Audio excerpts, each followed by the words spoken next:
हाँ तो भाई लोगों, अभी स्मार्टफोन मार्केट में दो काफी तगड़े स्मार्टफोन आने वाले हैं जो कि काफी ज्यादा ट्रेंड में चल रहे हैं भाई। पहला आता है पोको का F7, दूसरा आता है iQOO का 10 Neo 10। भाई ये दोनों ही स्मार्टफोन काफी तगड़े फीचर्स लेकर आते हैं, काफी तगड़ी प्राइस लेके आते हैं और भाई काफी तगड़ी गेमिंग लेके आते हैं। अगर आपका मोटिव है गेमिंग करना तो भी भाई दोनों ही स्मार्टफोन काफी तगड़े हैं। आपको चाहिए दोनों में डिस्प्ले काफी अच्छा हो तो भी तगड़े हैं, एंड बैटरी बैकअप चाहिए तो भी काफी तगड़े हैं। मतलब ये जो फोन है ना भाई, अलग ही लेवल पे जाने वाले हैं। लेकिन अब इन दोनों फोनों में काफी लोगों को कंफ्यूजन हो रहा है कि भाई हमको कौन सा लेना चाहिए और कौन सा नहीं लेना चाहिए। तो भाई सब कुछ आपको इस वीडियो में बताने वाला हूँ। बिल्कुल आपको सारी चीजें बताने वाला हूँ कि किसका डिस्प्ले बेटर है, किसमें आपको परफॉर्मेंस अच्छी मिलेगी, किसका बैटरी का अच्छा है, सब कुछ आपको बताने वाला हूं। देखो पहले मैं आपको बता देता हूं कि लॉन्च कब होंगे, इनका क्या प्राइस रहता है। देखो iQOO 10 जो है Neo 10 वो 26 तारीख के नियर बाय लॉन्च होगा, एंड उसका अभी लॉन्च डेट आया है, सेल का डेट नहीं आया है। सेल का डेट लगभग आपको इस महीने के एंड तक देखने मिलेगा। एंड प्राइस वगैरह लीक्स के मुताबिक 30,000 के नियर बाय बताई जा रही है, 30 से लेके 33 के नियर बाय। एंड जो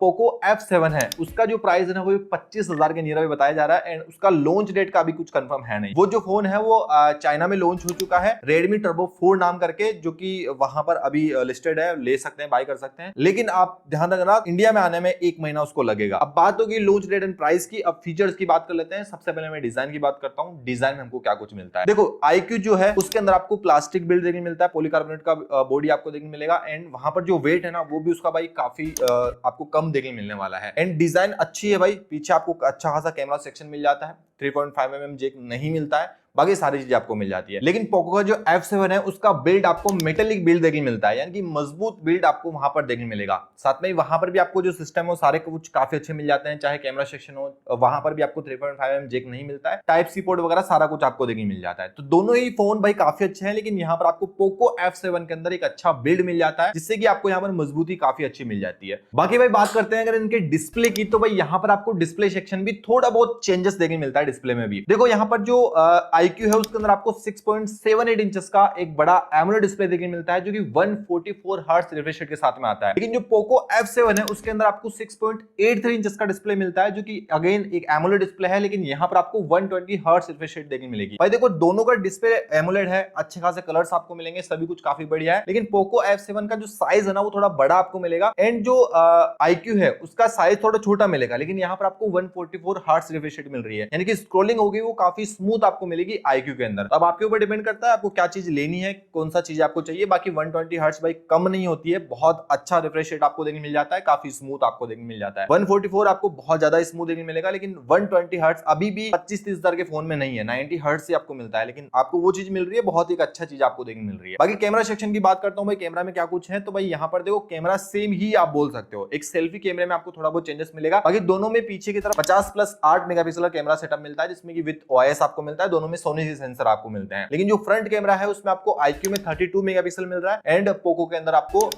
20 मेगापिक्सल का देखने मिल रहा है। तो ये काफी अच्छा है, ठीक है। सेल्फी वगैरह में थोड़ा बहुत ऊपर नीचे रहेगा, बाकी कैमरा सेक्शन आपको दोनों में अच्छा मिल जाता है। अब दोनों ही स्मार्टफोन कैसे ट्विक है, कैसे कलर्स वगैरह देते हैं, वो सब कुछ आपको जब स्मार्टफोन आएंगे तब पता चलेगा। अब आती है मेन चीज परफॉर्मेंस की, यहाँ पर कुछ चेंजेस है भाई। देखो iQOO में एंड पोको में आपको सेम चीजें मिलती है प्रोसेसर के अंदर, जो कि है स्नैपड्रैगन का 8s Gen 4 सेम है, 4 nm बेस्ड है, दोनों में आपको सेम परफॉर्मेंस मिल जाएगी। लेकिन चेंज क्या है कि जो iQOO है उसके अंदर एक और नया चिपसेट एड ऑन किया गया है, जो कि है iQOO का Q1 चिपसेट, जिससे कि आपको यहाँ पर जो गेमिंग एक्सपीरियंस है ना वो काफी अच्छा मिलेगा। ये बेसिकली जो प्रोसेसर है वो लगाया गया है गेमिंग को लेकर। यहाँ पर आपको गेमिंग में 144 हर्ट्ज का रिफ्रेश रेट मिलेगा, तो यहाँ पर जो गेमिंग एक्सपीरियंस है ना वो काफी जबरदस्त आपको देखने मिलेगा। अब सीधा सा आपको पता चल रहा है कि भाई पोको F7 से आपको बेटर यहाँ पर परफॉर्मेंस मिल जाएगी। लेकिन अगर आप गेमिंग करते हो तभी वो चीज आपके काम की है, बाकी अगर आप गेमिंग नहीं करते, आपको डे टू डे लाइफ के लिए फोन चाहिए, तो पोको F7 में जो प्रोसेसर आपको मिल रहा है भाई वो भाई काफी कैपेबल प्रोसेसर है।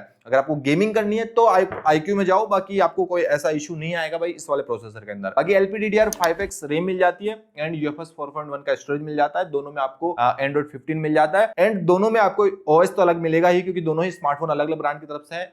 iQOO के अंदर आपको फन टच OS मिलता है, एंड जो Redmi है यानी कि जो आप बोल रहे हो पोको, उसमें आपको हाइपर ओएस देखने मिल जाता है। तो ये चीज यहां तक समझ में आ गया। बेटर परफॉर्मेंस आपको चाहिए, आप iQOO की तरफ जा सकते हो। बात करो अगर मैं इसके प्रोडक्शन की, तो भाई देखो यहां पर भी चेंजेस है। जो iQOO है वो भले ही महंगा है, लेकिन यहां पर आपको IP65 ही देखने मिल रहा है। एंड जो पोको है वो भले ही सस्ता है, लेकिन यहां पर आपको IP68 एंड IP69 देखने मिल रहा है। तो जिम के लिए, फिर बारिश में घूम रहे हो, स्विमिंग कर रहे हो, तो वहां पर आपको जो बेटर मिलेगा वो पोको देखने के लिए मिल जाएगा। अब आती है बात बैटरी बैकअप की, कि भाई बैटरी बैकअप में क्या कुछ है। भाई यहां पर भी थोड़ा ऊपर नीचे है दोनों ही स्मार्टफोन में। देखो जो iQOO है उस पर आपको 7000 mAh की बैटरी मिलती है, जो कि 120 वोल्ट फास्ट चार्जिंग को सपोर्ट करती है। ये चीज काफी तगड़ी है, 7000 mAh है एंड 120 वोल्ट फास्ट चार्जिंग मिल रही है। लेकिन एक बात सुनना कि जो पोको है F7 उसके अंदर आपको 7550 mAh की बैटरी मिल रही है। मतलब यहां से 500 mAh आपको ज्यादा मिल रहा है, लेकिन वहां पर 90 वोल्ट फास्ट चार्जिंग मिल रही है। मतलब वहां पर जो फास्ट चार्जिंग है उसमें थोड़ा बहुत कम आपको देखने मिलेगा, लेकिन कम है। लेकिन फिर एक एडिशनल फीचर आपको मिलता है कि 22.5 वोल्ट वायर फास्ट चार्जिंग को वो सपोर्ट करता है। यानी कि आप दूसरे फोन को चार्ज करना चाहते हैं तो वो भी कर सकते हो, वो भी फास्टली तरीके से।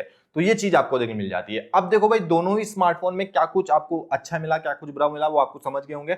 अब मैं आपको बताता हूं कि आपको कौन से वाले स्मार्टफोन की तरफ जाना चाहिए, कौन सा आपको लेना चाहिए। देखो अगर आपका मेन मोटिव है ओनली फॉर गेमिंग, कि भाई मुझे गेमिंग सेंटरिंग फोन चाहिए, मुझे गेमिंग ही करना है, मुझे उसके अलावा और उसमें कुछ नहीं करना, तो फिर आप सीधा सीधा iQOO की तरफ जाओ। पोको F7 आप हटा सकते हो साइड में, क्योंकि अगर आपका मेन मोटिव पहले से सेट है कि भाई मुझे गेमिंग ही करना है, तो फिर आप iQOO की तरफ जाओ। लेकिन अगर आपको गेमिंग नॉर्मल करनी है, स्नैपड्रैगन जो प्रोसेसर आपको यहां पर मिल रहा है ना ATES Gen 4, उसमें गेमिंग अच्छी खासी हो जाती है, उसमें कोई इशू आपको फेस नहीं करना पड़ेगा, एक बढ़िया कैपेबल प्रोसेसर है। लेकिन अगर आपको टॉप नॉच गेमिंग करनी है, हाई लेवल गेमिंग करनी है, तो फिर आप iQOO की तरफ जाओ। बाकी जो पोको F7 है ना भाई, इसमें फीचर्स कम नहीं है जो 25,000 की प्राइस में आपको देखने के लिए मिल रहा है। मेरा एक ही सजेशन रहेगा कि आप पोको की तरफ जाओ, वहां पर आपको सारी चीजें काफी बढ़िया मिल जाएगी। अब आप लोग बोलोगे कि भाई जो पोको है उसका मदरबोर्ड हीट होता है, फोन काफी हीट होता है, ये कुछ वो कुछ। तो भाई देखो सभी फोनों में ये चीज होती है, ऐसा कुछ नहीं है कि भाई सभी फोनों में हीटिंग इश्यू नहीं है, या फिर स्क्रीन का जो ग्रीन लाइन इश्यू है वो नहीं है। सभी में चीज आपको देखने मिलती है। लेकिन 25,000 में ये फोन आपको देखने मिल रहा है। F सीरीज आपको पता है एक फ्लैगशिप सीरीज है